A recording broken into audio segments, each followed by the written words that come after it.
Hey guys, welcome back to another episode of the Music Den. I'm your host, Armando Venditti. Hoping you guys are having a good day. In this episode of the Music Den, I have a movie review to do for you. It is this movie right here, Frank Zappa, Roxy the movie. This is the DVD CD combo pack. It also comes in a Blu-ray CD combo pack, and the CD, the soundtrack is exclusive to the DVD and the Blu-ray package. You cannot get the CD separate. I'll show you the inside photo layout. Again, comes in a digipack format. Again, forgive the pudgy fingers. But here you have a nice shot of Zappa at one end of the stage. It was a very small stage. Tom Fowler on bass at the other end, and you have George Duke on keyboards in the middle. And you also have a shot of an audience member, dancer slash groupie that came on stage during the end of the show at Frank Zappa's insistence. I do believe that they know each other. I won't go as to how they know each other and from where, but you can just let your mind go wherever it wants to go on that one. Okay, and here is the inner layout.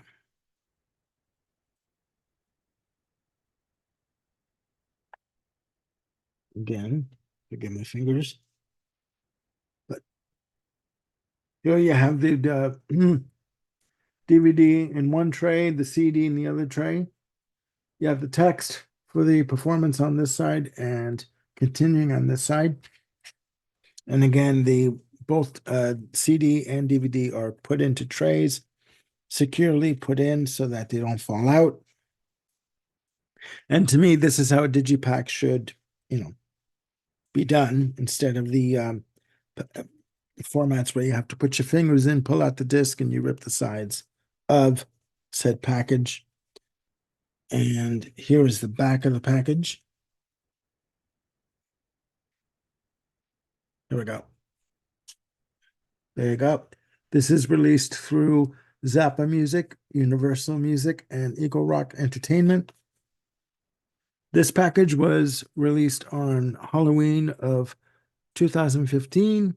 This was the third attempt that this movie was to be released because they had an issue dealing with the fact that um, the film did not sync with the soundtrack. So they didn't have the technology to get it right until 2000s. So again, released on Halloween of 2015. This was considered to be the new Mothers of Invention. In the band at this point, you had Frank Zappa on lead guitar, vocals, and percussion, Ruth Underwood on percussion, Ralph Humphreys on drums and percussion, George Duke on keyboard, synthesizer, and vocals, Tom Fowler on bass, Bruce Fowler on trombone and dancing with a question mark, Napoleon Murphy Brock on tenor sax, flute, and lead vocals. He's quite a character, Napoleon Murphy Brock, and the incomparable Chester Thompson on drums. Chester Thompson's also worked with Weather Report, and he would also go on to work with Genesis as a live touring drummer for many years. Um, Fantastic movie. This is a fantastic film. Now, the footage that was shot, it was shot between December 8th and 10th of 1973 at the Roxy in LA. The performances are taken from two shows that are done on both the 9th and 10th of December, listed as early and late shows. Um, according to the information, okay, um, there's roughly around 21 hours of music and footage that was shot, and that's been pared down to just over 90 minutes. Okay, there are 17 performances listed on the DVD and the Blu-ray, plus three additional bonus performances, and there are 11 tracks on the soundtrack. So they had to trim down some of the music that was on the soundtrack to bring it down to 11 tracks. And again, if I didn't mention it, the soundtrack is only available through the Blu-ray and DVD packaging. You cannot get the soundtrack separately. Now, when you think about music genres, right? You've got rock, pop, classical, Baroque, all these types of genres. And then you got Zappa. Zappa to me is a music genre all in his own because he incorporated all these styles of music. Zappa has always been, or had always been, sorry, a musician that played by his own rules. Okay. If you didn't like Zappa, you didn't like Zappa. There was going to be someone else that would follow what he was doing and would love what he was doing. And he was someone that never compromised his musical integrity to bow down to record companies or to management or to fans. He did whatever the hell he was going to do. And if you liked it, you liked it. If you didn't like it, you didn't like it. Um, Now, in terms of the music, stellar, stellar. Small stage, very informal. They've got cameras in front, on the side of the stage, and he's also got a cameraman that is taking shots of the band on stage and out to the audience in terms of the vantage point from the stage out to the audience. And you can see the cameraman moving in and out between the artists during the performance. And there is a really good give and take between the audience and the band. Okay, there's a lot of energy going back and forth between both entities, the band and the audience. Now the movie starts off with the title card and that rendering of Zappa. And you hear him say to the audience, something terrible has just happened, where he's telling them that they're trying to get the cameras to work, so they're going to start the show as soon as they can. And it starts off with cosmic debris, okay? Clocking in with the introduction at a mammoth 11 minutes and 18 seconds, okay? Just brutal, right? And then it goes into Penguin in Bondage, okay? Just amazing, just amazing. Now, after Penguin in Bondage comes about a 4-track instrumental segue, like they all segue into one another. So it starts off with Tamarish Dween at 1 minute and 57 seconds. Then it goes into Dog Meat, the Dog Breath Variations, and Uncle Meat at 4 minutes and 14 seconds. And it goes into a version of, excuse me, Redunzel. All right. Then after Redunzel, then it goes into a banter between Zappa and the audience, and they finish off Redunzel, and then they go into Inca Roads featuring George Duke on vocals. Okay, amazing. I've heard Inca Roads before, but I never heard George Duke's take on it in terms of vocals. And I mean, again, if you follow Zappa, you know that he doesn't do anything such as like romantic love songs or sort of follow a format in terms of what a verse, a chorus, a bridge, and a middle eight is or whatever. He does whatever he wants to do musically. Okay. Instead of going A to B to C to D, he'll go from A to X, Z, back down to B, all over the place musically. And you know what? It works. It fits. It's him. It's Zappa, right? So after Inca Roads, it goes into a track called, and I hope I have this right, uh, Enigna's Arf, of you in brackets, okay? Again, if I say that wrong, I'm sorry. And then that segues into Don't You Ever Watch That Thing. Nice track, right? Just amazing. Just amazing. And that clocks in at 7 minutes and 2 seconds. So there's a lot of improv between the band. What I like about this too is Zappa, he has a chair on stage. So when a band member takes a solo, whether it be Ruth Underwood on vibraphone, or you've got Napoleon Murphy Brock on tenor sax, Zappa will sit there and just watch and just smoke a cigarette, while he's doing it. While whoever's doing the solo is doing the solo. And what I like about Zappa is he will let the band member go off and do a bit of an improv on what they're doing on their solos. As long as it complements the track and it fits into what he's trying to say musically with the track, you know, he's all good with it, right? He'll let you do whatever you want to do. Okay. After Don't You Ever Watch That Thing, he goes into an instrumental version of Cheapness. Okay. And it's listed as cheapness percussion, meaning you've got Chester Thompson and Ralph Humphreys trading drum passages and solos. Okay. And again, what I like about having the two drummers, especially Chester Thompson and Ralph Humphreys, they pick up on each other's musical cues. And if Thompson is doing a drum pattern, like a drum rhythm, you've got Humphreys doing a drum fill or a percussion addition, like, cowbell or, tambourine in order just to fill in what is going on. And also with cheapness percussion, you've got a solo done by Ruth Underwood on vibraphone, and she also hits the gong. You have gongs on stage, also timpani drums on stage. So you've got her covering on timpani drums and gong, and you've also got Frank Zappa, who at one point puts the guitar down and runs to the other side of the stage where Ruth Underwood is and starts adding extra percussion on timpani there. So they're all over the stage. They're all doing their own, like they're all, contributing to the music in their own way. But it works so well. It looks like chaos, but you know what? It fits perfectly. Okay.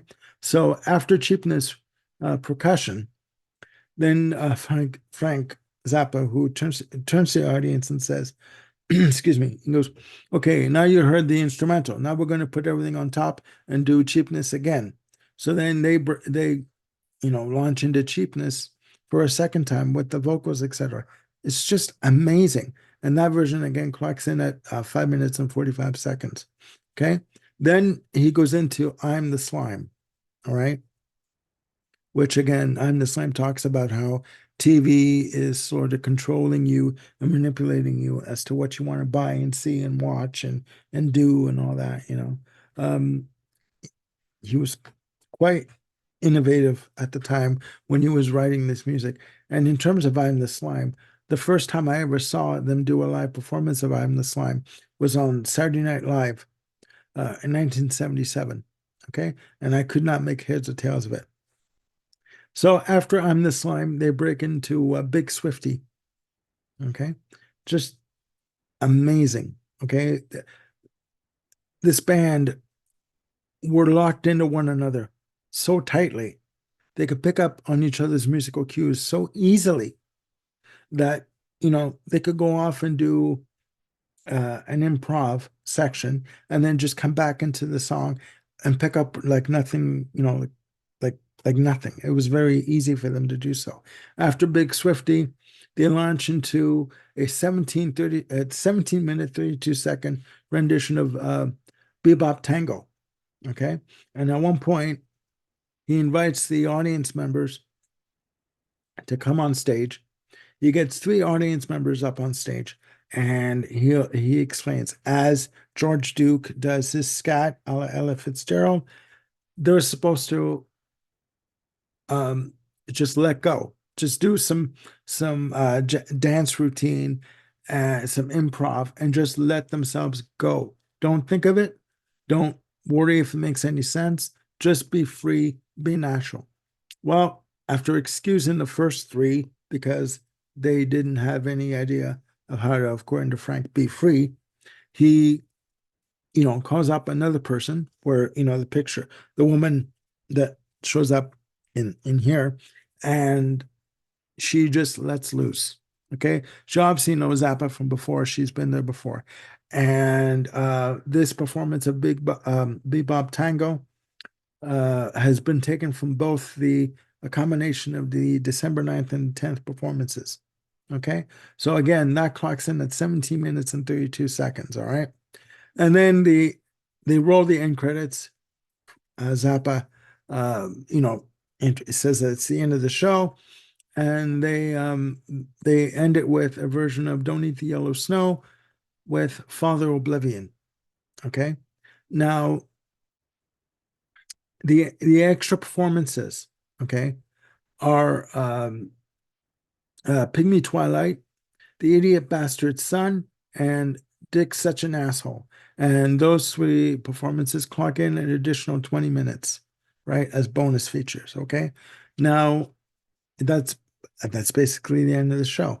Now, what I've noticed with the band members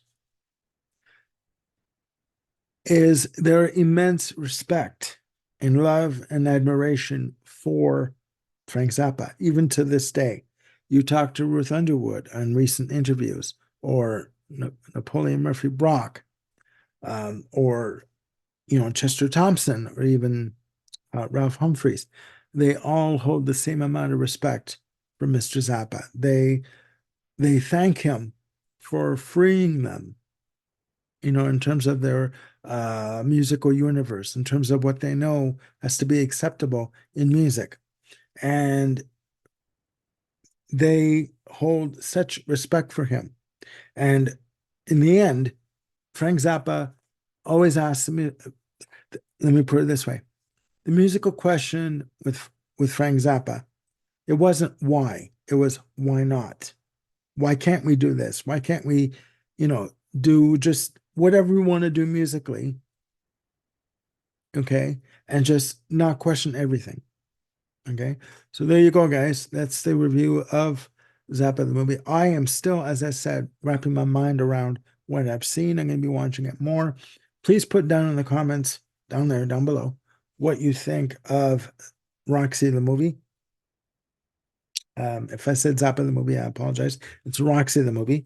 I'll show you the package again, just briefly. Here you go. Okay.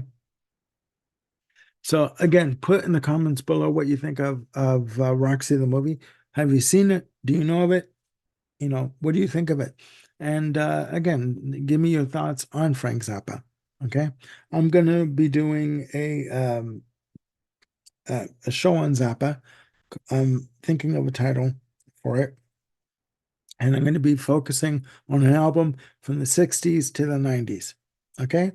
So that's coming up. I'm also going to be doing a show tomorrow with Mr. Jim Bricker, who is joining myself um, for New Music Discovery. And hopefully he'll be doing more shows with us on the channel. For New Music Discovery with Jim Bricker, we're going to be covering Mr. Pat Metheny. He is a major Pat Metheny fan, Jim is. And as much as, I know of Pat Metheny, which is limited, I will admit, Jim knows a lot more than I do. And he's going to be a fantastic asset to the channel. So that's coming up. Also, Jim is going to be sitting in with Bill Schuster and myself for another episode of New Music Discovery. We are going to be tackling the Tea Party with Splendor Solace as the first album. We're actually going to turn it into a series where Bill is going to be talking about every album throughout the catalog, like we did with Joe Jackson. And again, Jim is going to be joining us again for another episode of New Music Discovery with John Zorn, composer John Zorn. So that's coming up, and I've got more ideas coming up. So please stay tuned for that. Please look after yourselves and one another. And again, let me know what you think of Frank Zappa and the movie, the Roxy the movie. Sorry, there we go. So that's it for now. Please look after yourselves and one another, and I'll see you soon with another video. Bye for now.